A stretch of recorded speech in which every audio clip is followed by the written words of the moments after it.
Okay, if there are no other questions, I think we might want to move on to Mårten Risling. So I'm going to introduce Mårten. He's the leader of the experimental traumatology research unit at Karolinska in Sweden. And he has an MD and PhD from Karolinska. So he's a professor there, and he has, over the last years, developed a lot of really novel and interesting models of traumatic brain injury. So he's working with, for instance, Thomas Karlstedt and Staffan Kuhlheim, and some of his models are actually like really tying into the military problems that we are seeing nowadays. So without further ado, Mårten, the stage is yours. Can you see the presentation? Yes, I can see it perfectly. Yeah. Good. Thank you. Yeah. Welcome to the virtual Karolinska Institute in Stockholm. I'm located about at the Star in a fairly modern building. We have run some experiments also in a shelter area underneath one of the hospitals. I will explain that later.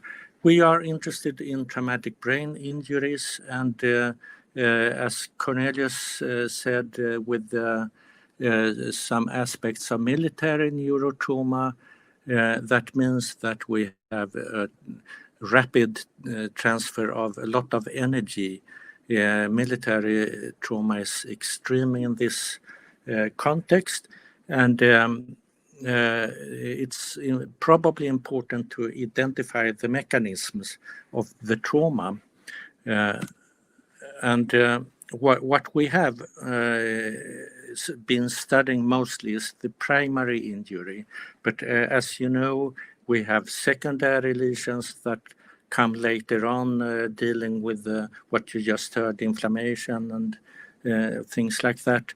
But what we are trying to model is some aspects of the primary lesion and to understand how we could prevent the injuries to occur. There are a lot of benefits with experimental models for traumatic brain injuries. There are also some problems with it, but we can have some control over the physical parameters in the injury. And we can also have control of genetics. That means that we can reduce in some occasions the number of individuals that we need to understand. But the question mark is, of course, are animal models relevant?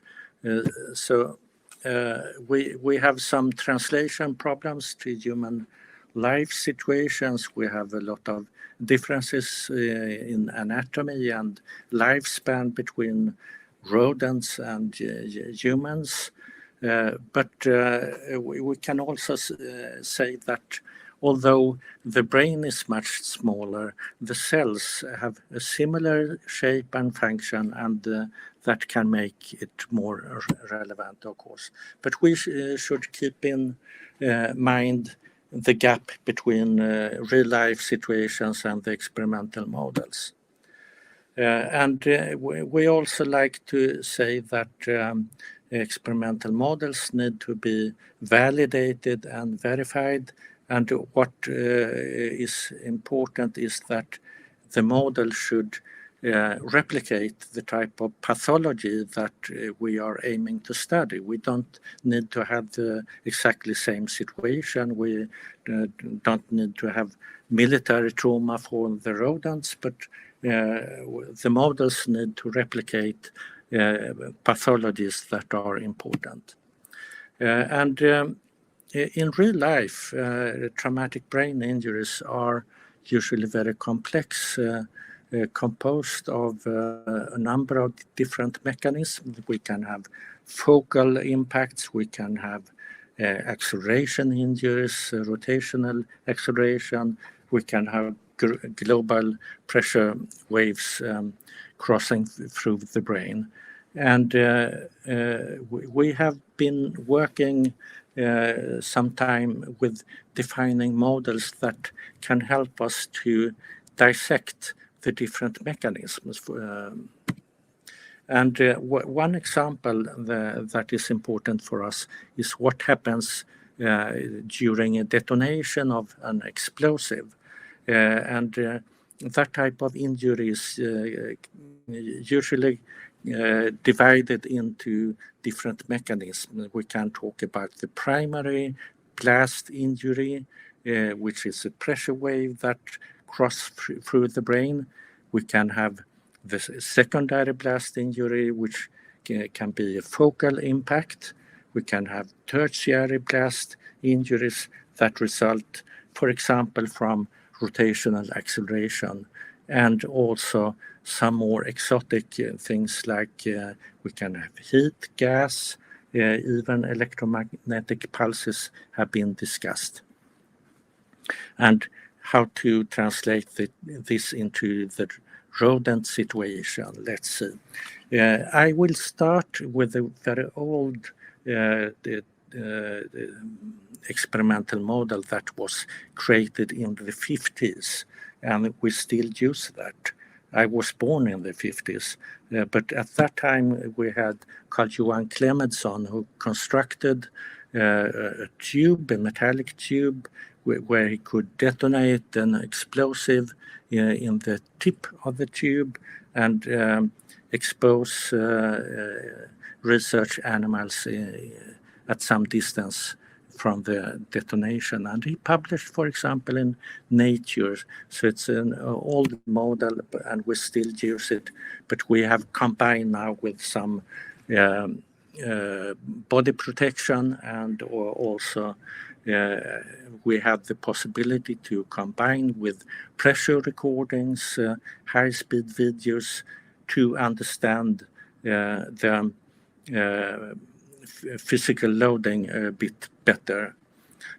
So you can see here, high-speed video.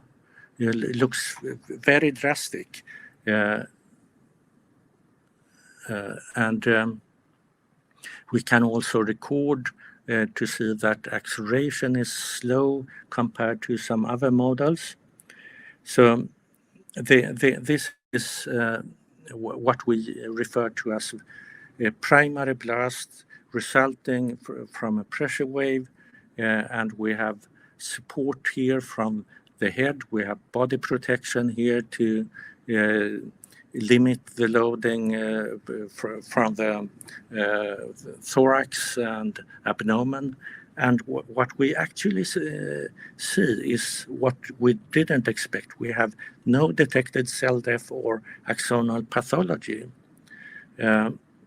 But we can see some rather mild changes in memory function, working memory, reference memory, but it does not last for a long time. But this is compatible, of course, with the mild TBI. What we have seen in recent years is that we have some functional changes in rather interesting systems in the brain, originating from the locus coeruleus and the Raphe nuclei, monoamine systems that are important in depression and anxiety things. And this has some aspects that are even more interesting. We see differences between male and female rodents, for example, in the time course for this. These studies were performed by a student from Imperial College that came to us, Lisanne Kava. She's back in London now. I will not show everything that we have done with this model, and I will move on to instead the secondary blast penetrating injury. It could, of course, be penetrating from something else, like some other metallic fragment. What we have here is an air rifle connected to a gas tube. We can control the pressure here, and we can emit one bullet that hits a small needle that is placed on the surface on the brain, and when the bullet hits this, we can control how far it enters the brain, and we can also control the speed of penetration. So what we think is it is important to have a possibility to variate the trauma, the speed, and also the shape of the tip of this probe that enters the brain. This is rather typical injuries. It starts here at 24 hours, and here at 14 days we have seen a progression of the size of this focal injury. So this is a severe injury locally but not globally in the brain, and we can control so it does not go completely through the brain. This is MRI scan, 9.4 Tesla, showing that we have injury at the corpus callosum, and we also have an injury of the fornix connecting to the hippocampus. So memory changes can be expected, of course. And this is penetration in gelatin, and we can see that a sharp needle like that is much nicer for the brain than a blunt object that creates a large cavitation and also microcavitation in gelatin like this. And the speed is also important. And we have combined this with pressure recordings at different sites in the skull, around the brain and inside the ventricles, to understand the speed of pressure increase from this penetration.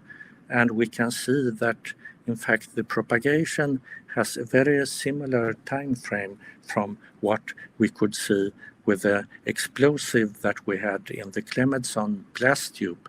In both models, we have a pressure increase that lasts for less than half a millisecond. And we have, of course, as we could expect, some changes in the memory functions. And now a third model that is aimed to represent acceleration injuries.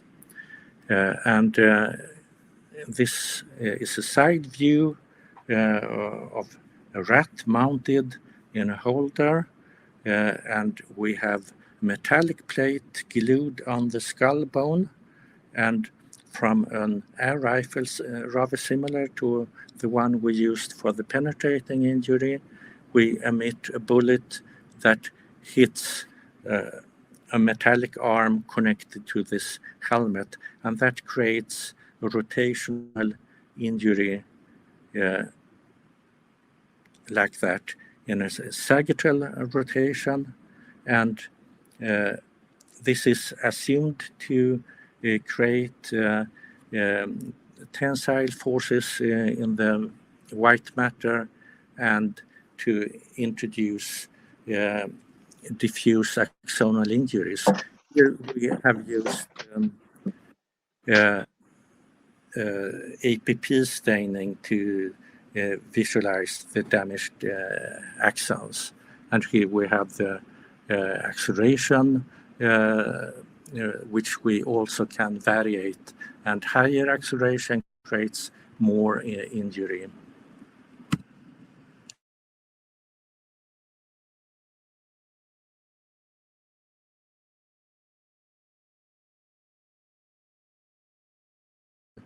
Of this injury, and it does predict what we actually could see with the APP staining injuries in the corpus callosum, for example. And also with this, we have some memory changes, but milder than what we had in the penetrating injury. And the time frame for this injury is also very similar to what we had for the blast wave and the penetrating injury. It's less than half a millisecond. So a lot of energy is transferred in a very short time. And what we can see is that the injuries are quite different. We have axonal injuries in this rotational injury. We can see biomarkers in the bloodstream.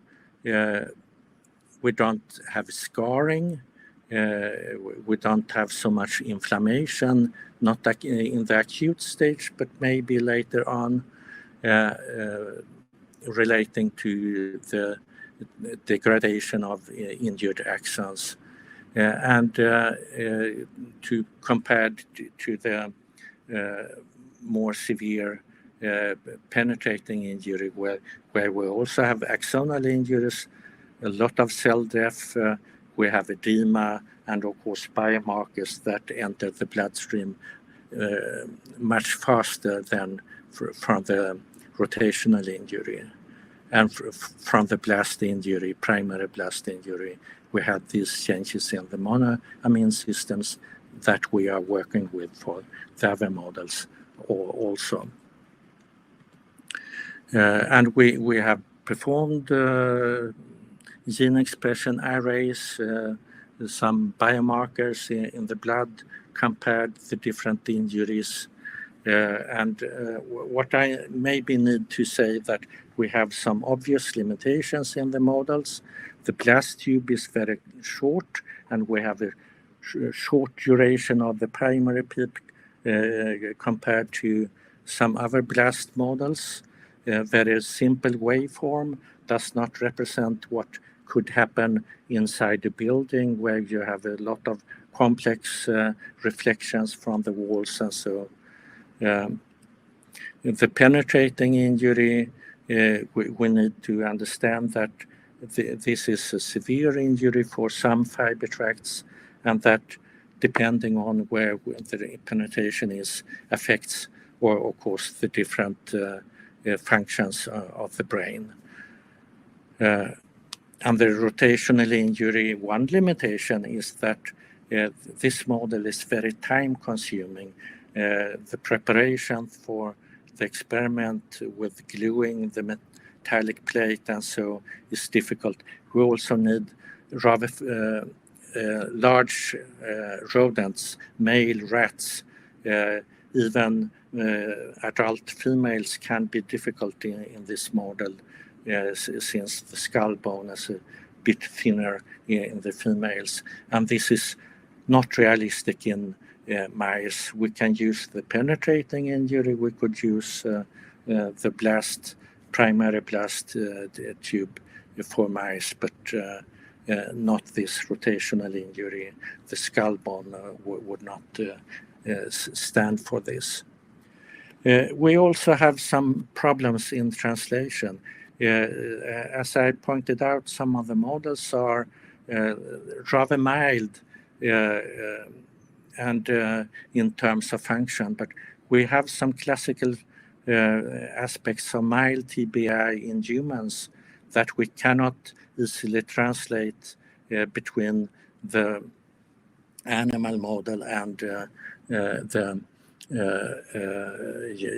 real-life situation.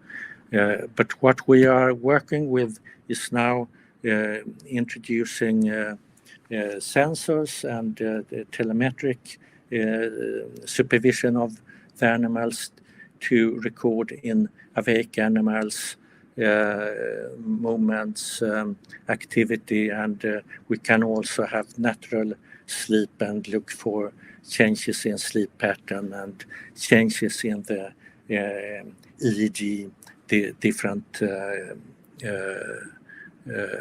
aspects of that. And of course, a lot of people are involved, and I need to especially point out Johan Davidsson, who has constructed the rotational injury and the penetrating injury, and usually performs the animal experiments. He's from the Technical University Chalmers in Gothenburg, but we have a lot of people in this. So thank you very much for listening. Thank you, Mårten. That was a very interesting talk covering a lot of different fields of TBI research. So I can already see that there are a number of questions here. So the first question that I've seen is, what is the brain resonant frequency inside the skull? Very good question that I easily can say that I cannot answer that. I hope Johan Davison could answer that, but I don't have him here. Okay. So then we move on to the sorry. Go ahead. Go. And we are thinking a lot of differences in tissue properties between rodents and larger animals like humans. We are not convinced that the tissue properties are the same between the species, but we also think that there are tissue properties that change during the lifespan.